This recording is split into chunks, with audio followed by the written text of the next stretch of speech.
ഗുജറാത്ത് കലാപം മാത്രമല്ല ഇന്ത്യയിൽ ഉണ്ടായിട്ടുള്ളത്. അതിനെ പോലും നാണിപ്പിക്കുന്ന രീതിയിലുള്ള വേറെയും കലാപങ്ങൾ നമ്മുടെ രാജ്യത്തുണ്ടായിട്ടുണ്ട്. ഒരൊറ്റ സംഭവത്തിലും നമ്മുടെ പോലീസോ പട്ടാളമോ നീതിന്യായ വ്യവസ്ഥയോ ഭരണകൂടങ്ങളോ മുസ്ലിങ്ങളുടെ രക്ഷക്കെത്തിയിട്ടില്ല. മറിച്ച് മറുഭാഗത്ത് ശത്രുവിനോടൊപ്പം നിന്നുകൊണ്ട് വംശഹത്യക്കും കൊള്ളക്കും കൂട്ടക്കൊലകൾക്കും കൂട്ടുനിൽക്കുകയായിരുന്നു കാലാകാലങ്ങളിലുള്ള ഭരണകൂടങ്ങൾ ചെയ്തിട്ടുണ്ടായിരുന്നത്. ഇത് ഹിന്ദുത്വ ഫാഷിസ്റ്റ് ശക്തികളുടെ നമ്മുടെ മുമ്പിൽ ഏറ്റവും മുമ്പിൽ കാണുന്ന BJPയുടെയോ RSSന്റെയോ മാത്രം പ്രവർത്തനങ്ങളുമായിരുന്നില്ല.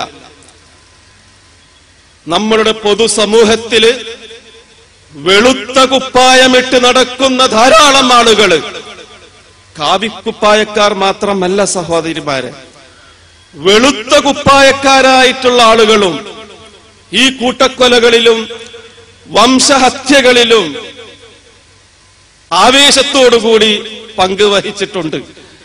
നമ്മുടെ ശത്രുവിനെ നമ്മൾ അതിന്റെ പൂർണ്ണമായ രൂപത്തിൽ തന്നെ തിരിച്ചറിയണമെന്നാണ് എനിക്ക് ഉപദേശിക്കാനുള്ളത്. ഇസ്ലാം സമാധാനമാണ് അതിന്റെ അർത്ഥമെന്ന് പറയുമ്പോൾ ഇസ്ലാം ഉയർത്തിപ്പിടിക്കുന്ന സമാധാനം അക്രമിയുടെ മുന്നിൽ മിണ്ടാതിരുന്ന് നിർവികാരത കാണിച്ച് അവൻ സൃഷ്ടിക്കുന്ന ഭീകരതയുടെ നിശബ്ദത, ആ നിശബ്ദതയെ ഇസ്ലാം സമാധാനമായിട്ട് കാണുന്നില്ല. അക്രമിയെ നേരിട്ട് അവനെതിരെ സമരം ചെയ്ത് അങ്ങോട്ടും കൊടുത്ത് ഇങ്ങോട്ടും ഏറ്റുവാങ്ങി അങ്ങനെ ദീർഘമായ സമരങ്ങൾക്കൊടുവിൽ അക്രമി തളക്കപ്പെടുന്നു. അപ്പോൾ ഉണ്ടാകുന്ന യഥാർത്ഥ സമാധാനത്തെയാണ് ഇസ്ലാം സമാധാനം എന്ന് വിശേഷിപ്പിച്ചിട്ടുള്ളത്.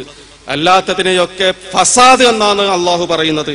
വലൗലാ ദഫഉല്ലാഹിന്നാസു ബഅ്ദുഹും ബിബഅദ്, ജനങ്ങളിൽ ഒരു വിഭാഗത്തെ മറ്റൊരു വിഭാഗത്താൽ അള്ളാഹു തടഞ്ഞു നിർത്തിയിട്ടില്ലായിരുന്നു എന്നുണ്ടെങ്കിൽ ലഫസദത്തിൽ പ്രതിരോധമില്ലായിരുന്നു എന്നുണ്ടെങ്കിൽ, ചെറുത്തുനിൽപ്പ് ഇല്ലായിരുന്നു എന്നുണ്ടെങ്കിൽ ലഫസദത്തിൽ ഭൂമി ലോകം കുഴപ്പത്തിൽ പെട്ടുപോകുമായിരുന്നു.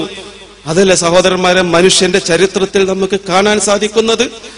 പേർഷ്യക്കും റോമിനുമെതിരെ ഒരു ശബ്ദവും ഉയർന്നില്ലായിരുന്നു എന്നുണ്ടെങ്കിൽ ലോകം ഇന്നത്തെ ലോകമായിരിക്കുമായിരുന്നോ?